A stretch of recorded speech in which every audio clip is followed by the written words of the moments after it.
Hello everyone, welcome to my channel. तो आज हमारा नेक्स्ट टॉपिक है लेग्रांजे इक्वेशंस, मैथ्स 4।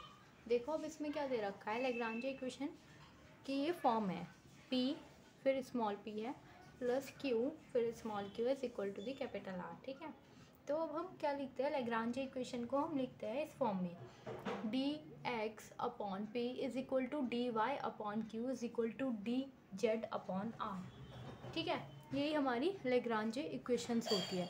जो ये पी क्यू आर है, ये क्या है, फंक्शन है किसके, एक्स वाई के, और जेड के फंक्शंस होते हैं पी क्यू आर। अब सॉल्व करने को दे दिया। क्वेश्चन नंबर 1 है यहाँ पे, हाँ अब क्लियर दिख रहा है।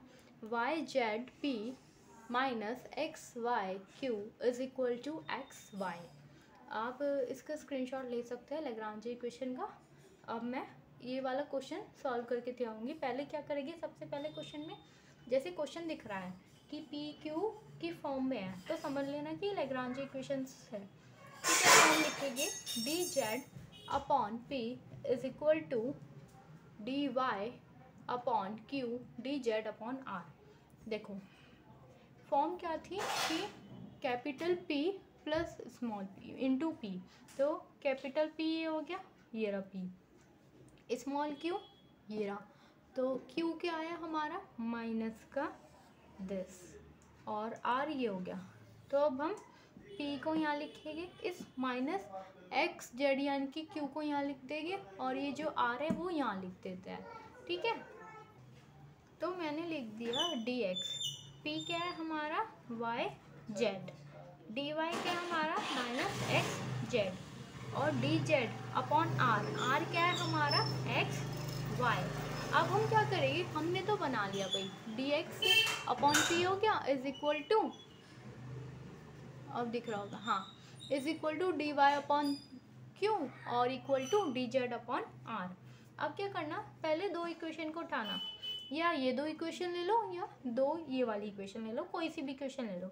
तो मैंने ली इसे फर्स्ट मान लिया, इसे सेकंड इक्वेशन, इसे थर्ड इक्वेशन को मैंने लिखा फ्रॉम फर्स्ट एंड सेकंड। मैंने क्या करा, इन दो इक्वेशंस को ले लिया, फर्स्ट एंड सेकंड को। मैंने लिखा D x upon Y Z is equal to D Y upon minus X Z. X X से कैंसिल हो गया, ये एक्स है और इस वाले एक्स को भी हम यहाँ पहुँचा देंगे, यानी कि minus X D X is equal to the Y D Y. ठीक है, अब इसका क्या करना है, आपको इंटीग्रेशन करना है, यानी कि x का x के साथ रखना, y का y के साथ रखना। अब हम क्या करेंगे, हम इंटीग्रेशन करेंगे ऑन बोथ साइड। अब मैंने इंटीग्रेशन करा तो मेरे पे आया माइनस एक्स का हो गया X square by 2 is equal to Y का हो गया वाई स्क्वायर बाय 2। इंटीग्रेशन करते तो एक प्लस सी कॉन्स्टेंट आता है, वो यहाँ पे कॉन्स्टेंट आ गया। अब देखो यहाँ से हम c की वैल्यू निकाल देते हैं। ठीक है, अब देखो यहाँ पे क्या कर रखा है मैंने, देखना, मुझे c की वैल्यू निकालनी है यहाँ से, तो मैं क्या करती हूँ, ऐसा करो, ये जो मैंने माइनस था ना, यहाँ पे दिक्कत आएगी, माइनस में आएगा आंसर, माइनस में नहीं आना। देखो ये वाला जो ये माइनस है ना, ये वाला माइनस इसे यहाँ ही रहने दो। ठीक है, इसे माइनस को यहाँ ना ले जाके तुम यहाँ ही रखो।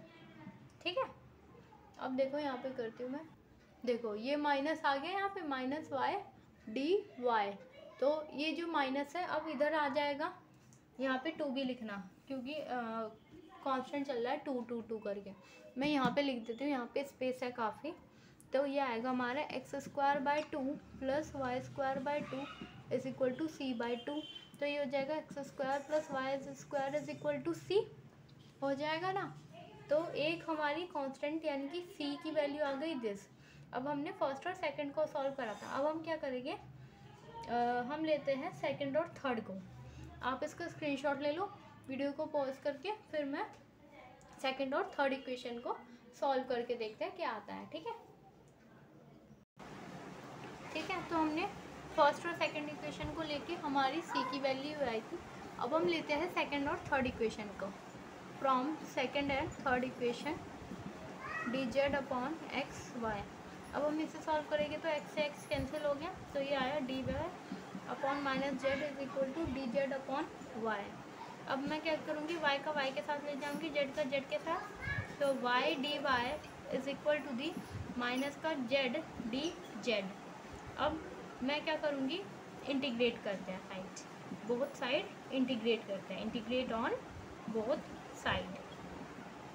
तो y का क्या हो जाएगा, Y square by 2 is equal to minus का जेड स्क्वायर बाय 2 प्लस का c बाय 2, कॉन्स्टेंट आता है एक और, ठीक है। तो ये वाई स्क्वायर बाय 2 दिख रहा है वीडियो में, हाँ एक मिनट, हाँ ठीक है। तो माइनस के इधर जाके क्या हो जाएगा, प्लस हो जाएगा, तो Z square by 2 is equal to C by 2। तो मैं यहाँ से निकालती हूँ, मैं यहाँ पे लिख देती हूँ Y square plus Z square by 2 is equal to C by 2। तो सी 2 से 2 कैंसिल हो गया, इसे C1 मान लो, इसे C2 मान लो। तो हम लिखेंगे फाई, ठीक है। तो हम क्या करते हैं, फाई की वैल्यू पुट कर देते हैं, मतलब फाई के अंदर जो भी वैल्यू है, C1 की वैल्यू है X square plus Y square comma C2 की वैल्यू है Y square plus Z square is equal to, ये इज इक्वल टू 0। यही हमें दे रखा है लैग्रांज इक्वेशन में, हमें ये प्रूव करना होता है, ठीक है। अब हम एक और सेकंड क्वेश्चन लेते हैं जिससे और क्लियर हो जाए। देखो अब ये क्वेश्चन दिख रहा है हमें पी क्यू की फॉर्म में, तो यानी कि लैग्रांज इक्वेशन लगेगी। तो लैग्रांज इक्वेशन क्या होती है, पहले हम लिख देते हैं पी फिर small P capital Q small Q is equal to R, ये होती है फॉर्म। फिर हम लिख देते हैं D x upon P D Y upon Q is equal to D Z upon R, ये लिख देते ना। तो अब देखो यहाँ पे मैं लिखती हूँ डी एक्स अपॉन पी क्या है, पी से आगे वाला यानी कि ये पीछे हो, मतलब पी के साथ जो है वो Y square is equal to D Y upon minus x Y is equal to D Z upon X bracket में वाई माइनस 2y, ठीक है। अब हम क्या करेंगे, फर्स्ट और सेकंड इक्वेशंस को ले लेते हैं। तो हम लेंगे फ्रॉम फर्स्ट एंड सेकंड, इसे फर्स्ट मान लो, इसे सेकंड और इसको थर्ड। तो d x upon y square, थोड़ा यहाँ पे लिखती हूँ, हाँ, d x upon y square is equal to D Y upon minus x y. इस y से एक y कैंसिल हो गया, ठीक है।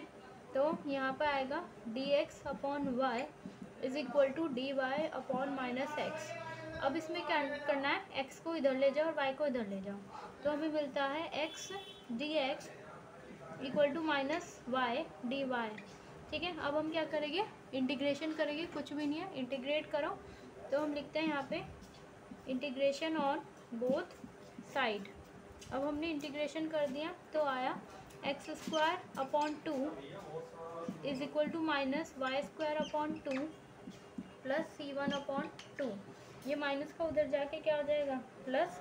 तो x square upon 2 plus Y square upon 2 is equal to C2 by 2। 2 यहाँ से एलसीएम लेंगे, यहाँ से लेंगे 2, तो दोनों कैंसिल हो जाएंगे। तो सॉरी यहाँ पे C1 है, तो हमारी C1 की वैल्यू क्या आएगी, मैं यहाँ पे लिखने की कोशिश करती हूँ। C1 इज इक्वल टू, तो C1 की वैल्यू आई हमारी is equal to x square plus Y square. अब आप इसका स्क्रीनशॉट ले लो फिर, क्योंकि मुझे दो वैल्यू चाहिए, क्योंकि मुझे क्या करना पड़ता है, फाई ब्रैकेट में C1 और C2 की वैल्यू पुट करनी पड़ती है। C1 की वैल्यू मेरी आ गई x square plus Y square, C2 की वैल्यू मुझे निकालनी है। तो अब मैंने क्या ली थी, फर्स्ट और सेकंड इक्वेशन ली थी। अब मैं क्या करूँगी, सेकंड और थर्ड इक्वेशन लूँगी, जिससे क्लियर हो जाए आपको कैसे कैसे करना है क्वेश्चन, ठीक है। स्क्रीनशॉट ले सकते हैं आप वीडियो को पॉज करके। चलो तो हमने ली सेकंड और third equation, d Y upon minus x Y is equal to D Z upon x into y minus 2y। अब मुझे दिख रहा है कि यहाँ पे x कैंसिल हो रहा है, एक को मुझे ना एक वेरिएबल को एलिमिनेट करना होता है जिससे मेरी इक्वेशन क्या हो जाए, सॉल्व हो जाए। तो इसलिए मैं देखती हूँ कि कौन सी कैंसिल हो रही है, कोई वेरिएबल कोई सा कैंसिल हो जाए जिससे इक्वेशन सॉल्व हो जाए। तो सेकेंड और थर्ड ले लिया, तो अब आया डी वाई अपॉन यहाँ पे बचा minus y is equal to the d Z upon z minus 2y। अब देखो इसमें क्या करना है, ठीक है, कुछ भी नहीं है इसमें, बस क्या करोगे, इसे इससे इधर कर देना, इससे इधर करते हैं, ठीक है। अब ठीक है, अब क्लियर दिख रहा है आपको जरा। तो यहाँ पे लिख देती हूँ मैं, यहाँ पे तो क्लियर आ रहा है ना, ठीक है। यहाँ से लिखना शुरू करते हैं ज़रा, ये आया z minus 2y into d y is equal to the minus y d Z. अब इसे क्या करो, थोड़ा और मॉडिफाई करके लिखते हैं, z d y minus 2y d y is equal to the minus का डी जेड। अब देखो प्रॉब्लम क्या आ रही है, इंटीग्रेट तो डायरेक्ट तो हो नहीं पाएगा क्योंकि y के साथ z है, y के साथ dy ये तो हो जाएगा आसानी से, यहाँ पे y के साथ z है। तो देखो क्या करना, यहाँ पे करती हूँ जेड डी वाई, ये जेड डी वाई इधर लिखा, ये माइनस का y डी जेड को इधर इस साइड ले आती हूँ, तो ये हो जाएगा प्लस का y d z is equal to इस माइनस 2y डी वाई को मैं इधर ले आती हूँ, तो ये आएगा माइनस का हो जाएगा प्लस 2y डी वाई। हो गया। अब इंटीग्रेट करूँगी, इंटीग्रेट करते हैं हम, इंटीग्रेशन करते हैं ऑन बोथ साइड। थोड़ा सिंप्लीफाई करो इक्वेशन को, इंटीग्रेट कर दो, C2 की वैल्यू आ जाएगी और इसमें पुट कर दो, बस हो गया, लैग्रांज इक्वेशन खत्म हो गई हमारी। अब मैं इसका इंटीग्रेशन करूँगी, तो मैं इसको पहले बता दूँ कैसे होता है। देखो अगर मुझे जेड वाई का यहाँ पे कहाँ पे बताऊँ, यहाँ पे बताती हूँ, यहाँ पे स्पेस है, जेड वाई का अगर मुझे इंटीग्रेशन करना है, ठीक है, तो क्या करूँगी मैं, तो इंटीग्रेशन करना है y और z का, तो कैसे करते हैं, first as it is, second का इंटीग्रेशन y का जी, रुको एक मिनट, ऐसे मत करो, इसे छोड़ो तुम, यहाँ पे देखो y d z plus z d y, तो हम अगर इसका इंटीग्रेशन करते हैं तो इसका इंटीग्रेशन जो होता है वो वाई जेड आता है, ठीक है ना, ये याद रखो। जैसे अगर मैंने लिखा x d y plus y d x, इसका इंटीग्रेशन कर दो तो सिंपल से जो होता है वो एक्स वाई होता है, इसका इंटीग्रेशन करके देखोगे ना, मैं दूसरी वीडियो बनाऊंगी इसमें बताऊंगी कैसे करना है, क्योंकि वीडियो लेंथी हो जाएगी काफ़ी।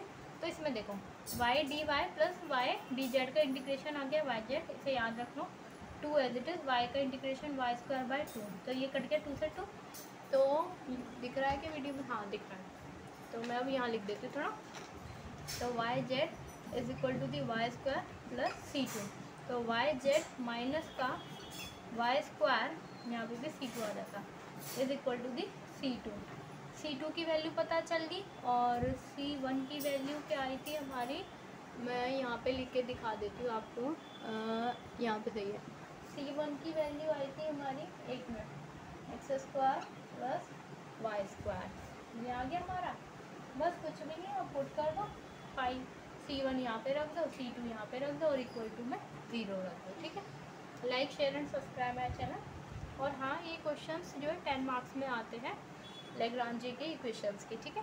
Like share and subscribe my channel, thank you.